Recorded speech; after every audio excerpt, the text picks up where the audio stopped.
And honestly, there's a lot to cover here. What's cool about, okay, so let me start by saying this. My name is Cary Robbins. Thanks a lot, actually, for coming out and finding this room and taking the time to learn about us. First, I do want to know, how many of y'all use Haskell? How many of you have ever played with Haskell? Okay, very good. How many of you have seen a talk about Haskell? It's like, everybody. You are at LambdaConf. How many of you use Scala? Okay, very cool. It's like almost everyone. And so one thing I'll say about this that I think is pretty cool is that LambdaConf actually gives you speaker coaches, and I went over some of these slides, and the speaker coach gave some really good ideas, but one thing she mentioned was that it's a lot of code. And I'm like, yeah, it is. So be warned, there is a lot of code. I think in code, so it just works for me. Hopefully it works for you. But there will be a little bit of time at the end for questions, and you can always hit me up later. I love talking about this stuff. So I will also mention, well, actually, let me proceed, and I'm going to actually get to where I'm going. Now, we're going to talk about batching monadic requests. We're going to use free interpreters. Does anybody have any idea what any of that means, or does it just sound like craziness? Okay, cool. A little bit here, a little bit there. It's just a fancy way of saying we're going to figure out a way to batch monads, or rather some sort of sequenceable actions that normally we wouldn't be able to batch. So some prerequisite concepts that helps to know, but guess what? If you don't know, it's probably okay. It's just like anything. My philosophy is if you don't understand, don't stress. Just try to understand as much as you can. And from there, the concepts will usually sort of combine together. Understanding applicative and monad are pretty crucial. You're here, so hopefully you at least have some vague idea how these things work. Also, free is good to know. So both free monad and free applicative. Has anybody ever heard of free monad? Has anybody ever heard of free applicative? Okay, yeah. So basically, it's just like free monad, except it's applicative. There you go, solution.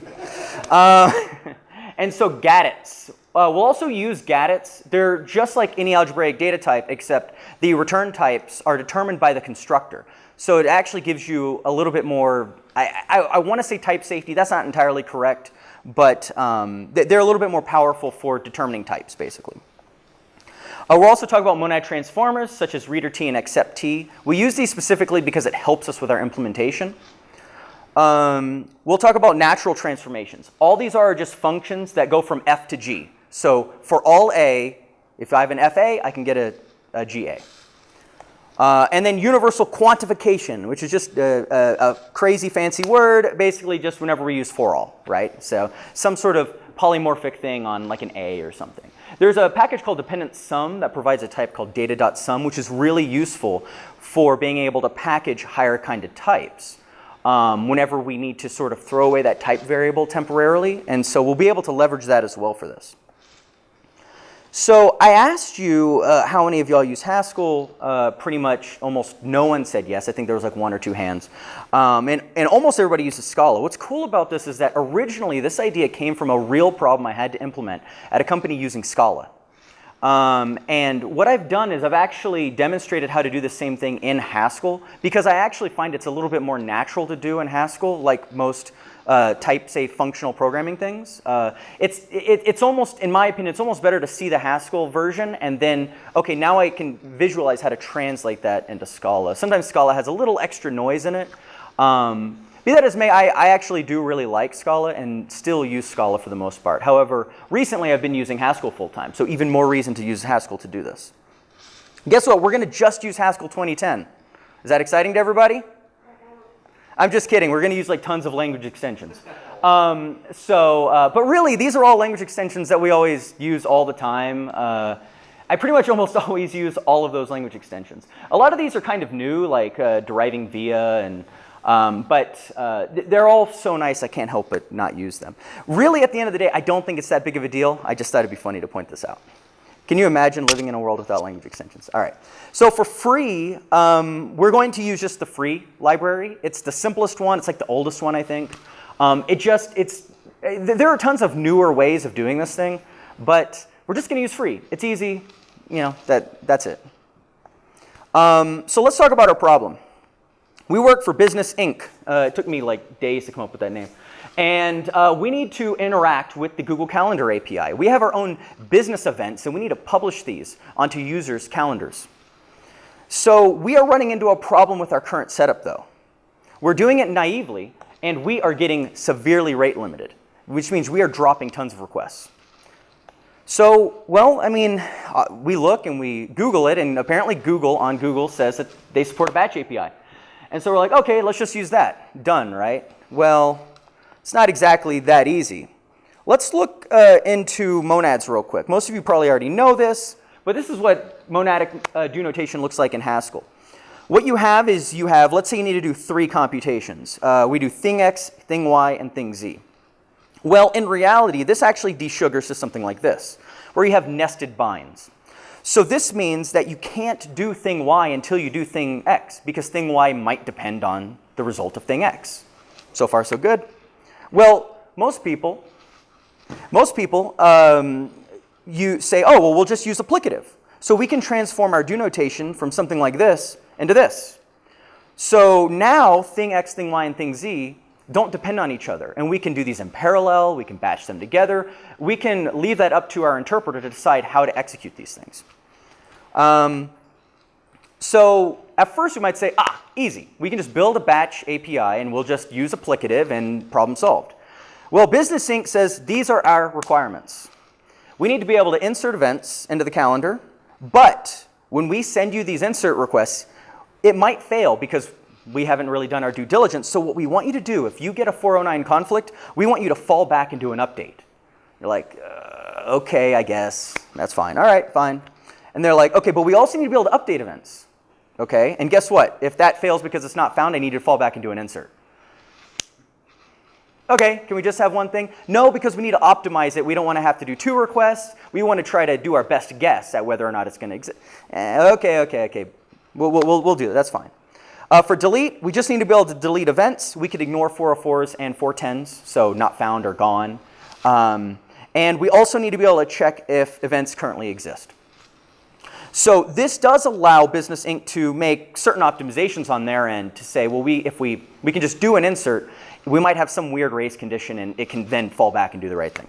So anyways, there's also some additional scope creep that comes in here. For all of our mutable commands, we need to be able to report what action was taken. So if we did an insert, but then we fell back to do an update, we can go ahead and say, hey, you want to do an insert, but I did an update. Also, we need to be able to return back the ID that Google uses on its end for the calendar event. So one thing I kind of like about this is this actually, to me, it really is a real problem that I personally face. And hopefully it sounds very much like real problems that you face when you're building this. It's almost sort of monotonous and annoying and just like the real world. Let's look at what inserting an event might look like. So here's just a simple prototype. We're going to take a Google API client, and we're going to take our business event, and we're going to return out the insert result. And that's going to signal to us the ID and whether we did an insert or an update. So first, we're going to perform the insert. So far, so good. But after that, we need to check and see, okay, so from the result of that, did it succeed? Great. Return a success. If it failed, check to see if we got a conflict. If we got an error that wasn't a conflict, throw the error. But if we got an error that was a conflict, let's do an update. And then we follow the logic and say, okay, well, if we get an error at that point, throw an exception. If it succeeds, great. So this way we can say whether we did an insert or an update this way. So far, so good? Now, does anybody spot the problem? The problem here is that we have to do a bind in order to do this. This is a monadic action. We cannot do this in an applicative because we don't know whether or not we need to do the update yet. So if we try to put this in an applicative, we can do maybe the first thing, but all the second actions, how do we batch those? We don't really have a good way of batching those currently. Well, that's a little tough to figure out for right now, so we're going to take a step back. We're going to say, well, how do we even batch things? Maybe that'll give us some clues. So we're going to define an algebra, which is just a fancy way of saying we're going to have some constructors that define what our requests are. And here's an example where we're going to do an insert and a get at the same time, and we're going to batch those. So this is talking to Google Calendar directly. This is not using our business logic yet. So we can do an insert on Google, and we can do a get on Google, and we can pass those into the run client. And we're using applicative here to group those requests together. So here's what our full algebra might look like for Google Calendar. Although I say full, but it's not entirely full, but it paints the picture of what the gadget's going to look like. So we're going to have an action type. And every action is actually going to return an action result. I like using this type alias. It's a little easier to look at. Basically, every action could fail. It could be an expected failure. It could be unexpected failure. And so this way, we can use this in our interpreter. So the first action we want to define, we need to be able to get calendars. This takes some arguments and is going to return a maybe calendar. We have another one where we need to insert an event. And that's going to return a calendar event, given its arguments. And so on. We need to do update, we need to do delete, and all that other stuff, right? So we're going to refresh on free applicative since no one raised their hand whenever I said, do you know what a free applicative is? And that's, honestly, it's absolutely okay. I try to just explain things in the simplest way, and I don't necessarily do a good job of it, but the way I think about it is that with free applicative, you are just lifting a value. In our case, it's going to be our action type. We're going to lift that up so it can be an applicative. So we can use it in these applicative builders. So in this case, the free applicative has two constructors, pure and app. Now, if you're familiar with the applicative type class, this is exactly the methods on the applicative type class. Likewise, there's also a function called lift app, which takes any FA and can lift it to be a free applicative. This is really, really convenient. So what we can do is we can actually take our action and lift it into a free applicative for free. So we're going to define a request type. This is just our action wrapped in a free applicative. Now remember, action takes a type parameter of A. So in this case, sort of like how I mentioned before with universal quantification, you can sort of ignore that type variable for a second because that is captured inside of the free applicative. Really, request itself takes a type parameter, and we're doing some type currying here. So it's really request A equals free applicative action A. There is a reason why I'm not putting A here, though. I tend to like putting it for clarity, but there are some limitations in GHC where if you do that, it requires you to expand all the type variable or all the type aliases, and it's not fun to deal with. And so anyways, so to digress from that, we also will export a make request function. It's going to take an action and return our request, which again, is just an alias for the free applicative. And look, we get this function for free. I like to name, we could just use lift app, but personally, it's hard for users to always remember what the right function is or whatever. So I always export stuff like this. It makes it a little easier for people to understand. So now we're going to build a Google Calendar client. So this client takes a request A and returns an FA. What's cool about this is that you can, this is sort of the finally tagless sort of style that you may be familiar with, or MTL style. Basically, I can plug in I/O here. I can plug in, so long as I provide the implementation. Some people might actually say, well, you could do a type class for this. Personally, this is just my opinion. I actually like passing around little things like this that have dictionaries of methods, and you can pass them around explicitly. Type classes, I like for whenever you really need coherence in your type class. You only have one possible instance for a particular type. In this case, we might have various different types of clients, even in the same monad. So now we just got to implement it. So how are we going to make a batch client? Well, what we're going to do is we're going to use something called an HTTP handler. This is a custom type that we're going to build that's going to manage our request batches for us. I have this sort of half joke here about dependency inversion not being just for OO. Personally, I mean, we're all at a functional programming conference, but I'm not entirely against OO. Specifically, I mean, I'm not a big fan of subtyping personally, okay? And that's fine if you are. That's fine if you are. But two things I really like about OO. It really pushes for programming to an interface, and it really pushes for dependency inversion. I really like these things, and even though Haskell is not object-oriented and doesn't support subtyping, you can do both of those things in Haskell, and I do it all the time, and it's great. I personally love it. So our batch client is, like I said, is going to use an HTTP handler. This HTTP handler is just going to be, again, another essentially wrapper around a function that takes a request payload and produces a batch response. What's nice about this is we can provide different implementations for HTTP handler. what we can do is we can define a batched HTTP handler that says, hey, given HTTP client manager, comes from the HTTP client package, we can produce an HTTP handler, so long as we have monad IO and monad throw. So as long as we can do IO, we can throw exceptions, we can go ahead and build that.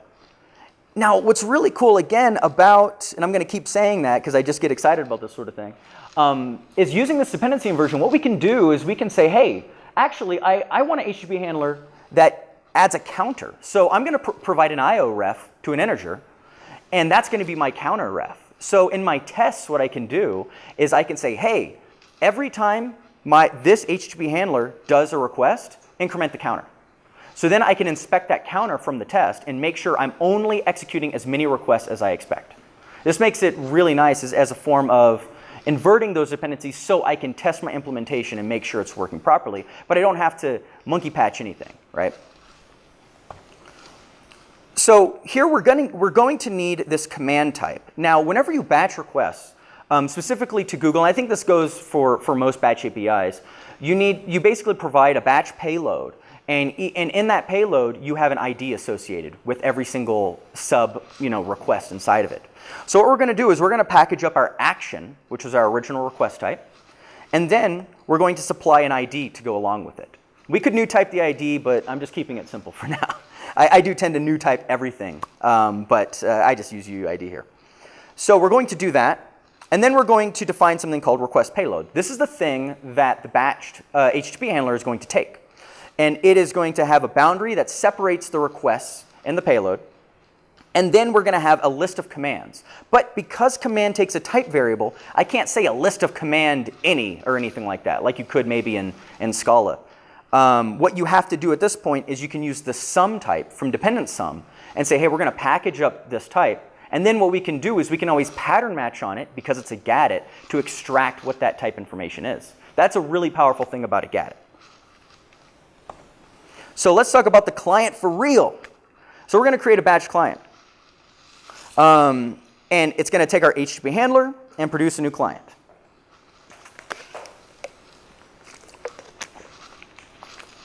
So the run client function looks just like this. Takes a request A, produces an MA. Now the first thing we need to do, we need to run app composed on genuUID over our request. So far so good? No, I'm just kidding. So to understand what run app composed is, it is actually a function I had to sort of write myself because free applicative didn't provide this. So let's talk about run app real quick. Run app is a way of interpreting or compiling your free applicative program. So first we provide a natural transformation that goes from F to G. So for any FA, I can give you an FG. And then we give it our free applicative, and then it produces GA. So I'm not going to show the implementation, but I will show the type signatures. I think it might get a little too in the weeds, because I get in the weeds enough as it is. So what we can do, though, using the same strategy, we can actually write a function called runappComposed, which it uses a composed G and H type. Right? So I want to say, hey, given an f of x, I can give you a g of h of x. I'm sorry, to me it's like really abstract, and even whenever I talk about it, it confuses me. So I just like an example. genuUID is this compiler interpreter, however you want to call it, that takes our action, and it's going to produce a free applicative of command. So essentially what we're doing is we're converting the action into a command. The way we do this is we generate a unique UUID, and then we supply that into the command. And then we just pass that into lift app. That lifts our command into a free applicative. So now we've turned a free applicative request, or the free applicative of action, into a free applicative of command. And now every action request inside of that original command has a unique UUID associated with it. And we can use that to build our request. So now that we've done that and we've gotten a new command that has UUIDs inside of it for all the various sub-actions that need to be performed, we can now accumulate all of the commands into a list. This is really cool because you can take the original command, which is free applicative, and you can use runapp underscore. And well, let's talk about real quick what runapp underscore is. So given that we have a function that takes FA and return some monoid M, we can take a free applicative and produce a monoid M. So what it's going to do is it's going to actually traverse through and get all those sub-actions or sub-commands inside of it. And it's going to, once it builds a bunch of little monoidal values, it can then append them all together into one final value. So again, our original function was this. We're providing a lambda that takes the C, which is a command, and it packs it in data.sum using the this constructor. Remember that data.sum? It's the same thing. This packs it into that. So now we take our command A and turn it into some command, and we pack it into a singleton list. Okay, algorithmic complexity people are going to complain to me because I'm appending a bunch of singleton lists together. It's okay, guys. We could use data sequence or something that's just easier to look at. So let's look at it if we specialize it. Again, we have a function that takes command A, returns a singleton list of some command. We provided our free applicative of command, and then we get back a list of all of the sub-commands inside of that command. Because remember, this command has a bunch of actions inside of it, and each of those actions have a UUID associated with it. So we're able to extract all of the ones. So if it was a tuple of 20 elements, we would actually get back a list of 20 elements here. It's pretty neat. So now what we're going to have to do, though, is we need a reader function. Because after doing all of this, we're going to need a reader function in order to decode the response we get back from Google. The response is going to have UUIDs to request mapping or responses. And what we're going to have to do is we're going to have a reader function that can look up all of those IDs and all those responses and somehow align everything back where it needs to go. So our batched reader is going to look something like this. Given some command A, we're going to need to produce a reader T. Now, does everybody understand what reader T is? Just really quick, it's basically a glorified way of saying it's a function from this map of UUID to response, and then that function will produce a decode result of A. Now we use reader T because it makes it a little bit easier to use monadically, and it's just kind of nice. So in this case, we're going to construct our reader T. So we don't know what our mapping is yet, but we can say, hey, given our environment, which is going to be our mapping, and we have our command of UUID in action, we're going to look up the UUID in the environment and then pass that to a function called decode response. You'll notice to decode response, we also supply the action. This might seem kind of weird, but this is where gadgets really shine, because like I said before, the gadget contains the type information we need. And because this is completely polymorphic on A, we don't have any way of knowing anything about A, but because the action is a gadget, we can pattern match on it. So let's look at the way decode response works is we use a type class. We have a decoder type class that says, hey, given that encoded response we get back from Google, I can produce a decode result. Now, that decode result doesn't know what type A is yet. So the way we do this is we pattern match on the action, and if it's a calendar's GET request, then we do decode on that value, and then the compiler knows, oh, well, that is a maybe calendar. So it looks up the instance for that and injects it at compile time. We do the same thing with events insert and the rest. So we iterate, and yeah, it's a little bit of copy pasta. To me, this is one function calling one value, so it's not that big of a deal. Sometimes you might find yourself writing like a long line of actions here. That's usually a good time to refactor it into a function, so you can just say go or something all the way down, and it just looks kind of better that way. So we have our reader function. So now we need to actually execute the commands. We have that list of some command. We need to execute those and produce our final environment where we can start looking stuff up. And we'll pass that environment to our reader function. So run commands is going to look like this. It takes our list of commands, produces our mapping. First, we need to split our commands into chunks, right? So we're going to use the chunks of, this comes from data.split, or the list split package. Or excuse me, the split package, but from data.list.split. And we're going to split into chunks of a given batch size. That batch size is going to be 50. Yes, it should probably go into config, but it's easy, right? And every time I see it, I can't help but say it because it drives me crazy. But I'm not going to do all the config and everything here. So Google's maximum batch size is 50. So we're going to say, hey, split into 50 chunks each. So once we have that, we can traverse over this list of lists. So for every list, we're going to run, for every sublist, we're going to do run chunk. So run chunk is going to take our sublist, our chunk of some commands. and it's going to produce its own sub-mapping of the IDs to the responses. So now we're going to have a list of all these maps. So what do?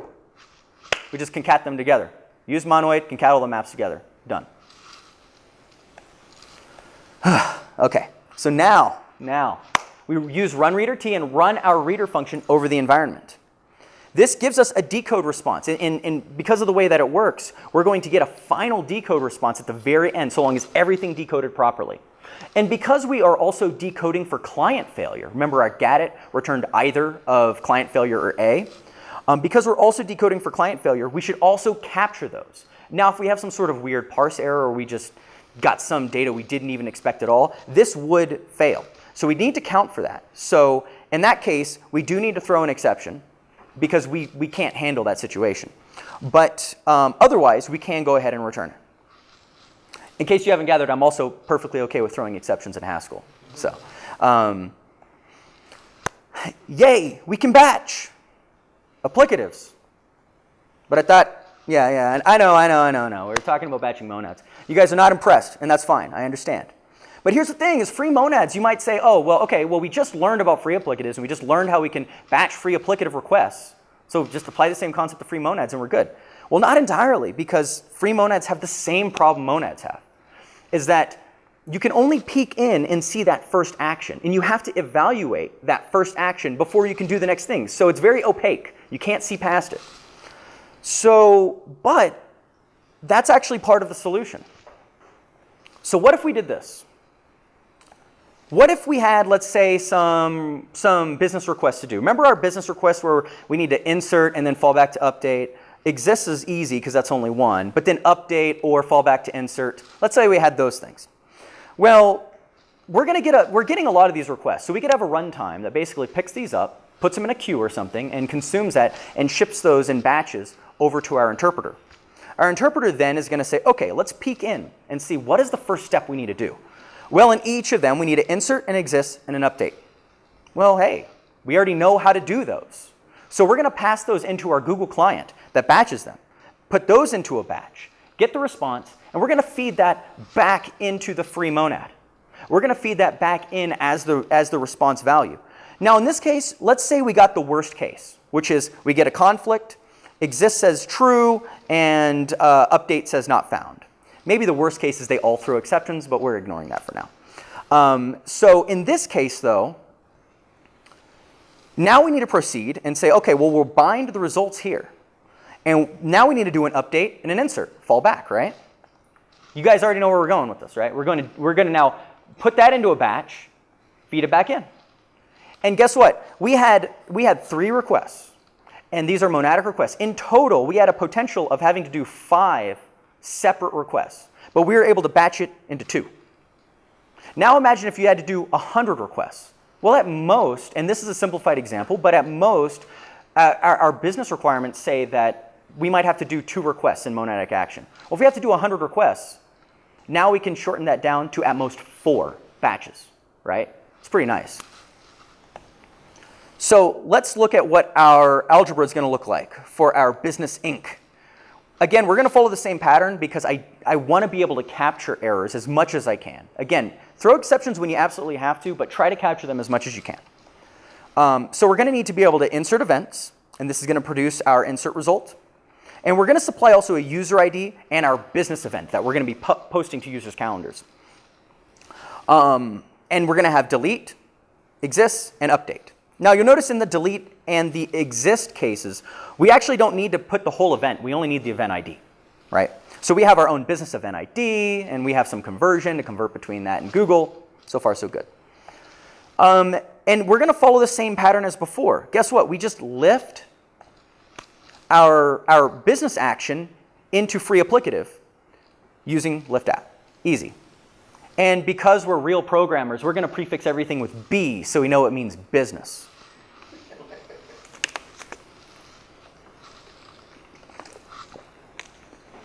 All right. So here we have a client. And guess what? Does this look familiar to anybody? It's the same client as before, except we take a request and produce an FA. No big deal. It's the same pattern as before. We provide a request of A, produce an FA for some F, right? So in this case, we can build a Google Business client. We're going to give it a token provider that says, hey, you give me our business user ID, and I can give you the Google token for that. Maybe that uses some sort of OAuth. Maybe that uses something else. I don't know. But it's some implementation we're not going to worry too much about right now. We also supply the Google client. And given those two things, we can produce a business client that can manage our batches of business calendar events. So our run client's going to look something like this. Oh, look at that. That's just like we did before. Run app composed, generate unique UUIDs for all the actions. We're then going to accumulate all of those actions into a list of commands. This is the same pattern we followed before. Maybe there's some way to abstract this. Don't worry, I'm not going to get into that. But now what we can do, this is something a little different. We can actually take that list of commands and we can fmap over it and get all the user IDs. Now this bracket dollar or bracket and sign, that's actually just flip fmap. I really use it. And I like using that because a lot of Haskell people don't like that I use it. So they're like, it's supposed to be the other way. And I'm like, yeah, this is kind of nicer because the lambda doesn't have to be in parentheses. Okay. So now we're going to run our token provider over all our user IDs and get back all of our user tokens. Hopefully, run token provider is smart and does some sort of batching itself, right? Because that would just ruin everything. And now we need to make the inputs for our interpreter. We're going to have an interpreter that can deal with all of this and say, okay, well, I'm going to have to peek into the free monad and do all that stuff, right?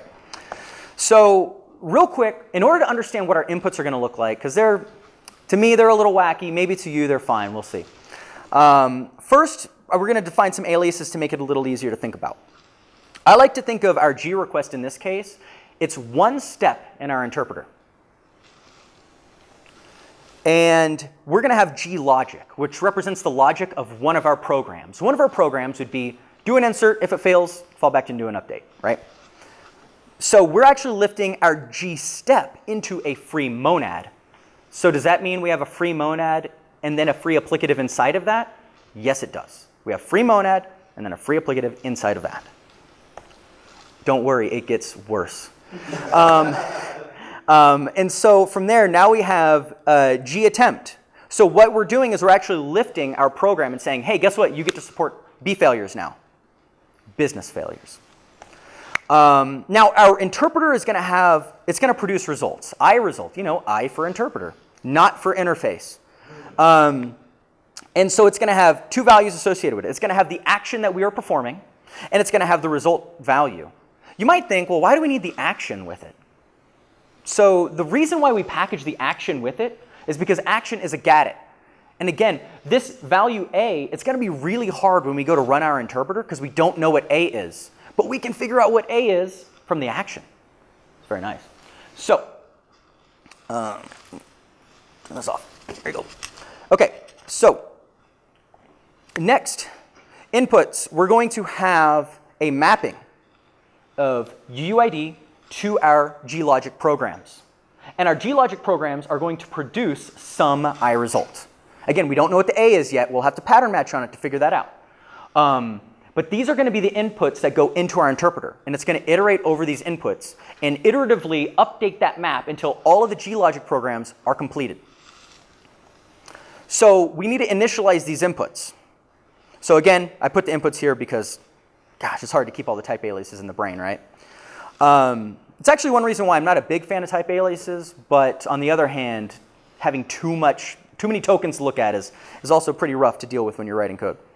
So the first thing we're going to do is we're going to take our list of commands, and we're going to use my favorite fmap operator to go over it and pattern match on it to extract the action and the command ID, and we're going to produce a tuple of the geologic program. So we're going to convert our action into a geologic program using make geologic, and we're going to package it using this. Again, this is just the constructor for data.sum. So once we do that, now we have our tuples. We pass that to map.fromList, and we produce a map from it. So, but how do we actually make our geologic programs? Well, we have this mapping from our user IDs to our tokens, and we have an action. And so this little trailing case here is just pattern matching on that action. It's using something called lambda case. I think I've been using it before and I didn't explain it, so hopefully that made sense. So from here, we pattern match on the action, and we say, okay, well, if it's an insert event, again, now we know what the type of A is inside of it, right? So now we know what it is, and the compiler knows what it is, and it can make guarantees based on that. We're going to say, go do the action using insert event, using this UUID and event. And go is just a really great function name, right? So go is just a local function that takes our action result, as well as a function that takes our access token for the user, as well as some argument. In this case, it would be our business event, and produces the GAttempt. So it actually produces that program. So we give it the user ID, our argument, which in this case is a business event, and we will produce the geologic program. So the way this works is, first, we look up the user ID in the token map. This will give us our token. We provide this into the function that we provided. In this case, that F is going to be insert event. And then along with it, we provide the C, which it's polymorphic, and you'll see why it's polymorphic in a second, but that C is our business event. We run except T over it, because GAttempt is a except T. And then we fmap iResult over it. Now again, we include the action because that tells us what type we're dealing with. So then we repeat this process for each one, where we say for delete, do a delete. For exists, do an exists. For update, do an update. So this is an example of where I say we can kind of refactor it just a little bit to make it a little less verbose, having to repeat ourselves all the time. In this case, it really shines because we literally have to call a different function depending on the constructor we find. So now here's how that insert event, remember our old bad insert event function that just didn't work because of reasons? Well, here's the new one that's gonna work because reasons. And first we're gonna take our business event and we're gonna convert it into a Google event. I'm not gonna show you how to do that because that's silly, right? Then we're going to build a request to be executed for Google. So we're gonna say, hey, we're gonna provide you the ID and we're gonna need to insert this event. Now, if that succeeds, great. Now note real quick that we are using free monad here. So we're not actually executing anything yet. We're just building a program to be executed. So now we're saying, okay, if that fails, do the insert, otherwise check for conflict, try to do the update, otherwise throw the error. And then of course, if the update fails, we need to throw an error, or we signal that it succeeded and we say, hey, we did an update. So it's a little bit noisier than our old implementation, but it's actually very, very close. And there are certainly ways to clean it up, but hey, you know, that goes into a little deeper territory. So now the next step we need to do, now that we have our inputs, we feed our inputs into our interpreter. Our interpreter is going to look something like this. So we need to check the inputs and make sure all are complete. If they're all complete, then we're done. And all complete is going to return a maybe. So all complete looks something like this. It's actually pretty straightforward. You just traverse over the inputs.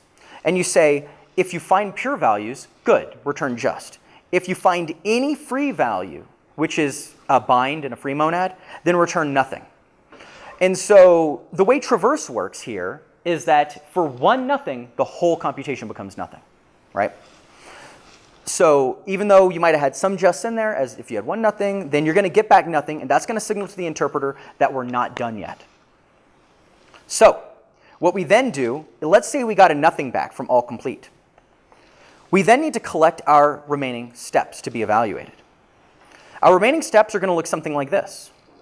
We're going to use map maybe, which is sort of like a filter, right? It's sort of like in Scala, like a collect or something like that, where we say, okay, if we get a free, which is the bind, then produce a just, otherwise produce nothing. So in this way, what we're doing is we're collecting only the geologic programs that have not yet been completed. So we throw out all the pure ones, we only keep the free ones. Now, you'll notice something really fun here. The return type is a map of UUID, and the value in that map is a G-step of geologic. Now, geologic was a free monad of G-step. So what we have is a G-step of a free, so a free applicative around a free monad, which itself is around a free applicative. Remember that time whenever I said it gets worse? Well, it does.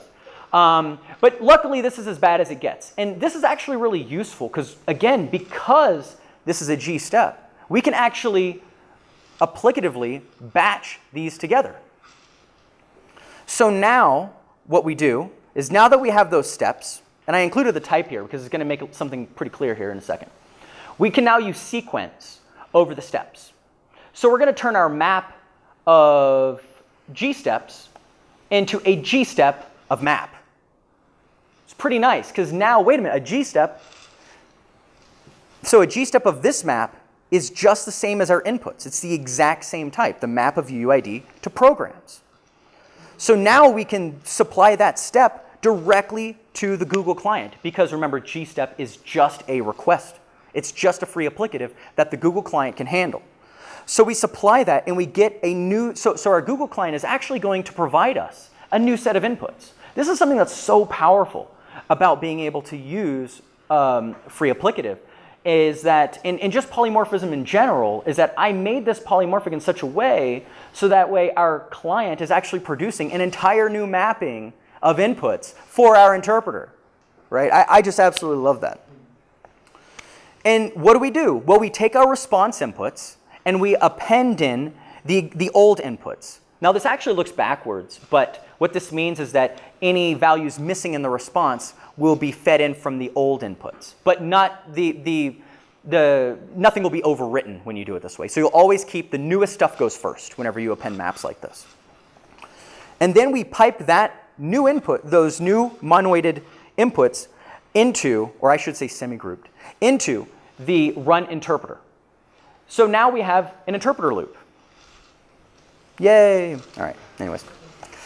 So now that we have our interpreter loop, we can then produce our results, and our last action is to take that mapping of UUID to our I results and run that through our extractor. So extractor is going to look something like this. Extractor is going to take our map of UUID to results and a B command, which is our final B command, and produce an MA. Or not our final, one of the sub B commands, I should have said. And so we're going to pattern match on these actions. Again, this is the same pattern we've seen before. If it's an insert event, we look up the UUID in the result map. And then from there, we can check to see, does that insert event match here? Because if we get something other than insert event, something went really wrong, and we need to throw an exception. Because our interpreter should not have messed that up.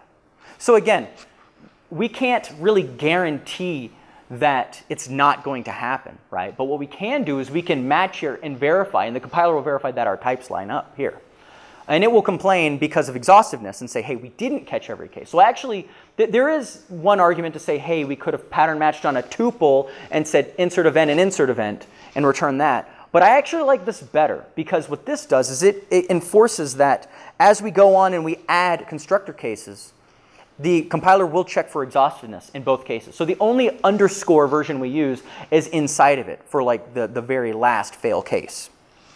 And so we repeat this strategy for each case to verify. So all this is doing is really verifying that our types line up. That's it. Now, I'll also throw something out here. Originally, I mentioned that I did this in Scala also. Originally, whenever I implemented this, instead of iResult, what I would do is I would package these values into a dynamic structure. Haskell has a data dynamic package, or a data dynamic module. And so you can package values into a dynamic value and then extract them out with typable. And that's how I was originally doing it. But then I realized that we can leverage gadgets in exactly this way to avoid the dynamicness anyway, because we have the action supplied with it, and that gives us our type information. So we're completely avoiding any sort of dynamic typing of any sort of any sort of way to build our interpreter. So we iterate this for our other two, for the exists and the update, and the pattern just works as you'd expect. So finally, we're done. We have a business client that is able to take our sets of programs and batch them as much as possible against the Google Batch API. So I know, okay, that was a lot, right? That was a lot, all right? Thank you for still being here. No one walked out, and I'm very excited about that. So for me, that was a lot. Every time I go over it, it's a lot. And so I do just want to recap real quick some basic things to consider whenever you're doing this. You need to represent your request algebras with gadgets, because they're great. I'm not saying use gadgets for everything, because don't. But for things like this, use gadgets. Use free applicative to batch our groups of requests together. We need to use free monad of free applicative so we can build programs that can be batched. And then in our interpreter, we're going to inspect the next steps of our programs and batch the steps together as much as possible. In this case, 50 at a time, right? And we keep running the interpreter until all the programs have completed. What's cool about this, again, because of the way we've implemented things, we could line this up with some sort of queue so it keeps reading from a queue, right? It doesn't have to just exhaust one thing and get another and exhaust another. No, it could just read all this from a queue. It's pretty nice. So, but we got to write tests. I don't know about y'all, but I'm actually really big on writing tests. So I'm going to quickly show you what a test might look like. So let's say we wanted to build, we build our client, and let's say we want to generate some 3 random business events. And we want to do an insert and an update and an update.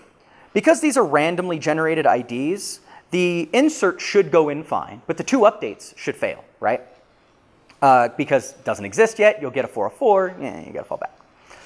So whenever we execute this, we should be able to inspect our counter. Remember our HTTP handler with counter?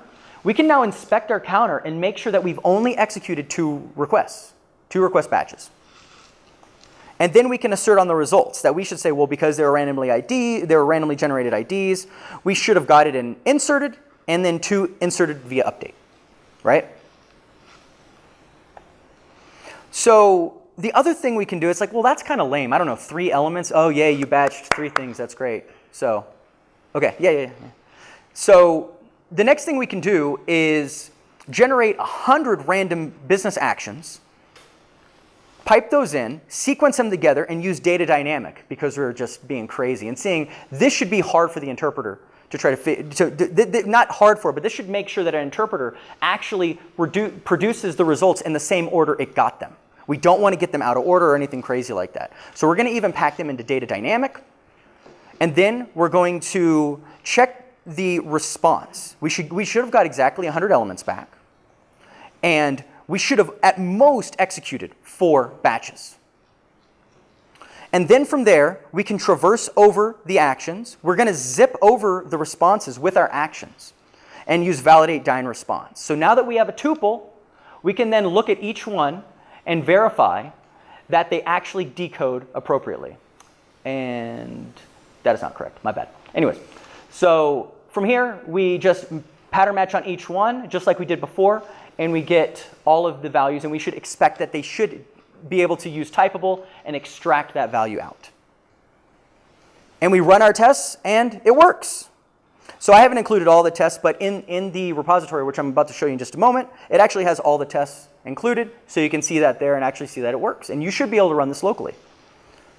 So thank you very much. You can actually find the slides to this talk here, and that's exactly where the code is. Also, it's github.com. I should have put that link also, but I'm sure y'all can figure it out. github.com/Cary M. Robbins /Batman Talk. Let's see, do we have 0 time or do we have some time for questions? It's okay if we have 0 time, that's fine. We have 0 time for questions. You guys are amazing. Thank you for surviving through all of that. I am going to be here, so feel free to bug me at all if you have any questions, and thank you very much again.